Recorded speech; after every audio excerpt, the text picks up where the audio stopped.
أعزائي متابعين قناة كوابيس إم، ما تنسوش تعملوا لايك للفيديو وشير مع أصدقائكم، ولو لسه مش مشتركين في القناة ياريت تعملوا اشتراك وتفعلوا الجرس علشان يوصلكم كل جديد.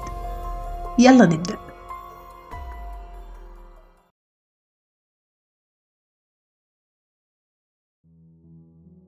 قرية في وسط الهند كان بيسيطر عليها الخوف والرعب، لأن كل ليلة كان بيختفي راجل من جوه بيته. صحفي كان اسمه فين، وصل القرية دي مخصوص لأن كان مطلوب منه إنه يكتب تقرير عن الموضوع ده. وصل القرية الساعة 4 العصر، واللي لاحظوا إن شوارع القرية معظمها فاضية والمحلات مقفولة. وكمان لاحظ إن جنب باب كل بيت في لوحة صغيرة متعلقة وعليها جملة باللغة الهندية معناها ارجعي بكرة. فين لمح شخص واحد ماشي في الشارع، وقفه علشان يفهم منه إيه اللي بيحصل في القرية. والشخص ده اتكلم عن وجود ساحرة شريرة لابسة زي أحمر بتخرج بالليل من وسط الأشجار، وبتخبط على أبواب السكان وبتنده كل واحد باسمه. مفيش أي راجل من القرية قدر إنه يقاوم صوتها. من غير ما يحس بيقوم يفتح الباب، وأول ما بيشوفها بيفقد السيطرة على عقله، وبتاخده معاها المكان محدش يعرفه، وهناك بتقتله. عشان كده مفيش أي حد منهم بيظهر تاني. وعشان كده سكان القرية لجأوا للحيلة دي، إنهم يكتبوا جنب الباب ارجعي بكرة، علشان الساحرة تفتكر إن مفيش حد جوه البيت وتبعد وتستعد إنها تيجي اليوم اللي بعده، وهكذا.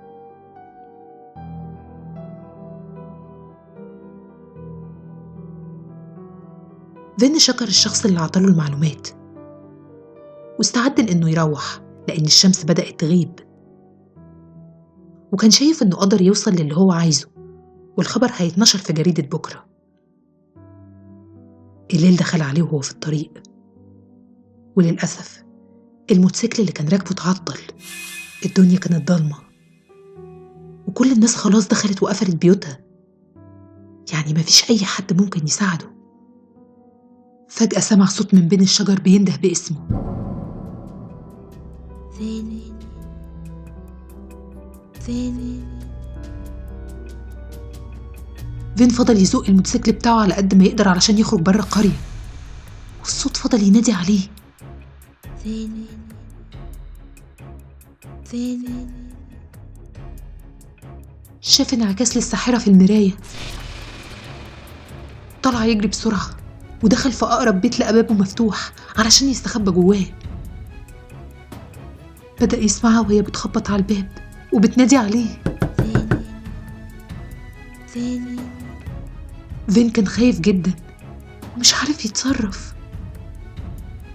استنى مدة طويلة، كان صوت الساحرة خلاص اختفى، وبعدها شجع نفسه وفتح الباب عشان يخرج.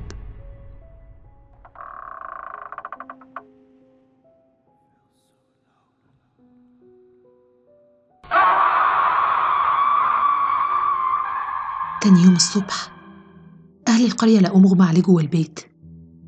شرح لهم اللي حصل الليلة اللي فاتت. ما كانوش فاهمين ليه فين هو الشخص الوحيد اللي نجا والساحرة ما قتلتهوش. كان التفسير الوحيد إنه من بره القرية دي ومش بينتمي ليها. بعد ما فين رجع بلده، الحال فضل زي ما هو. الساحرة بتزور البيوت كل ليلة، والحاجة الوحيدة اللي بتحمي أهل القرية هي لوحة صغيرة مكتوب عليها ارجعي بكرة.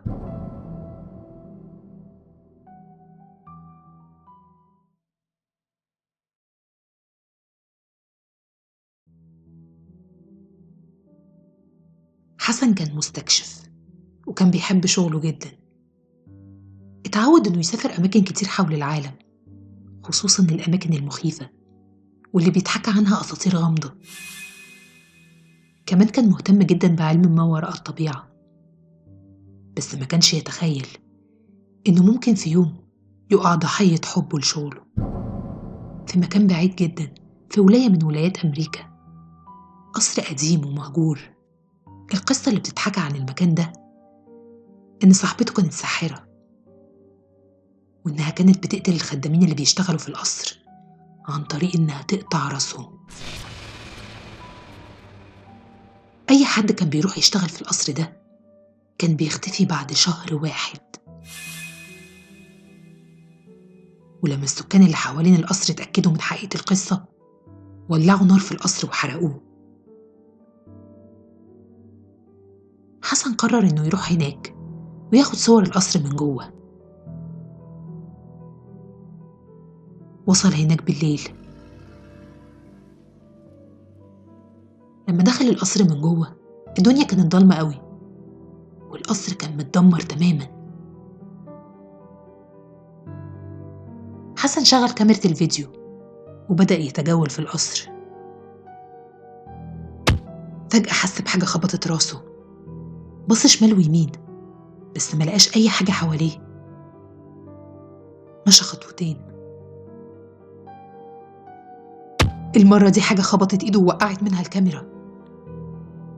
فتح كشاف الموبايل بتاعه ولاحظ وجود خفافيش مع الشاشة في سقف المكان، والحيطان مغطيها خيوط العنكبوت. صور قديمة كانت متعلقة على الجدران، من ضمنها صورة الساحرة. حسن أخد الكاميرا بتاعته من على الأرض ومرة تانية بدأ يصور كل حاجة في القصر. فجأة حس بخبطة قوية على وشه خلته يقع على الأرض، وهنا أخد باله من الفيديو اللي صوره بالكاميرا. رؤوس مقطوعة كانت بتتحرك قدام الكاميرا وبيهمسوا بجملة هو مش قادر يسمعها كويس. ركز أكتر وحاول يفهم الرؤوس دي بتقول إيه. لقاهم بيكرروا جملة واحدة بس: اهرب من هنا. وبدأ يظهر على الأرض جثث رؤوسها مقطوعة. حسن كان مصمم يخلص اللي هو جه علشانه وكمل تصوير. الغريب إنه في الحقيقة ما كانش شايف أي حاجة، لكن جوه الكاميرا كان شايف الرؤوس وهي عمالة تقول له اهرب، لحد ما ظهرت الساحرة في نص الفيديو. شكلها كان مخيف وبتبتسم ابتسامة مرعبة.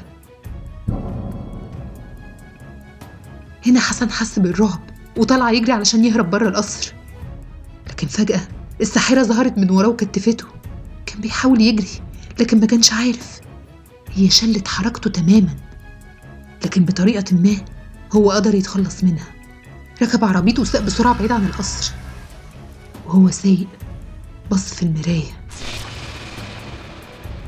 شاف الساحرة قاعدة على الكرسي اللي ورا. حسن فقد السيطرة على العربية،